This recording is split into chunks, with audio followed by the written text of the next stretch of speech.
4 European Antifa-linked organizations are now labeled as foreign terrorist organizations by the United States. Joining us now to discuss is Kyle Shideler, Director and Senior Analyst for Homeland Security and Counterterrorism at the Center for Security Policy and the editor of Unmasking Antifa, 5 Perspectives on a Growing Threat. Kyle, great to have you on. Thanks so much. Why has the United States singled out these 4 European Antifa groups specifically? Well, they are deliberately targeting groups that have a known track record of significant political violence. Antifa Ost is well known for attacking its political opponents with hammers. The Italian anarchist group has conducted a number of attacks, as have the 2 Greek groups. So these are groups that have Antifa links. They're known as anti-fascist groups, and they conduct attacks that meet that standard of terrorism. The advantage of doing this is they are helping establish the record that Antifa engages in terrorism, that they do so abroad. And this will then help them as they continue to pursue secondary sanctions. Well, Kyle, attacking political opponents with hammers, shocking as it may be, what's the justification for grouping them with terrorist organizations like ISIS or Al-Qaeda or Hezbollah? Well, for purposes of our laws, what matters is not necessarily whether it's a bombing or a shooting or a hijacking. What matters is that it's violence intended to politically intimidate. And that is clearly the case here. So that is helping to establish that this is really what Antifa is all about. It is about using violence to intimidate for political purpose, and that is terrorism. The U.S. has launched actual kinetic wars against terrorist groups. What actions are they likely to take here, though?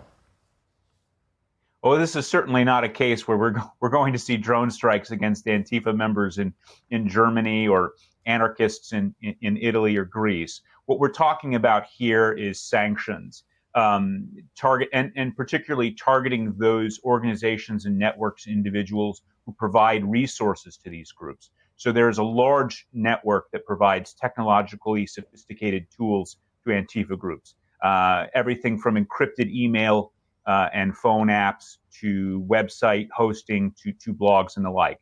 There's also very expansive networks that provide all manner of propaganda support, hosting communiques, providing information about tactics and techniques that Antifa groups can use to commit violence. So these are the kinds of groups and networks that will now become vulnerable to secondary sanctions now that we have some Antifa groups on the state terrorism designation list. What connections do these groups or influence do these groups have over what's happening here in the United States, either with domestic Antifa groups or otherwise? Well, they have a couple of different connections. One, there are examples of foreign Antifa members coming to the United States to conduct actions. There were foreign members of Antifa who were present, for example, in the Defend Atlanta Forest, Stop Cop City event. The state of Georgia has now charged some 60 people with domestic terrorism coming out of those riots and other violence. They also provide instructions and techniques for American Antifa members. A lot of what we see happen on the streets of the United States happened first in Europe, whether that's, for example, the targeting of Tesla dealerships and Tesla vehicles for fire bombings. That's a technique that was first originated by Antifa members targeting Elon Musk and his Tesla company in Europe. So a lot of what happens in Europe eventually finds its way to the United States.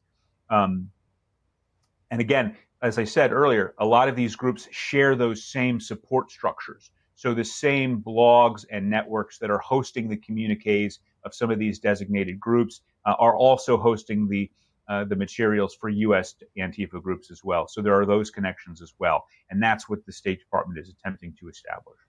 On that point, President Trump has floated the idea of using racketeering charges to go after left-wing organizations or left-wing groups that promote violence. Is there any connection between this latest designation and that idea of racketeering charges? Well, a racketeering charge is a domestic criminal statute primarily aimed at organized crime. There are certainly activities that Antifa groups engage in that might meet that standard, particularly when it comes to the way money is moved, so money laundering issues, the abuse of charity fraud and tax-deductible donations. Those kinds of things would certainly open themselves up to a RICO statute, but it can be challenging. RICO was designed to track money coming from lower-level criminal deals up to a kingpin at the top. And in this case, what you're talking about is money being pushed from the top to the bottom, which is a little bit more distributed and a little bit more difficult to follow. I think it can be done.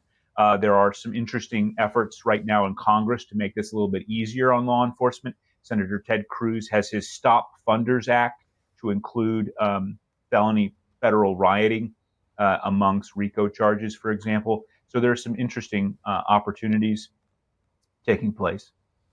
Finally, Kyle, we know that the president has already designated Antifa as a domestic terrorist group here in the United States. Has anything significant come out of that yet?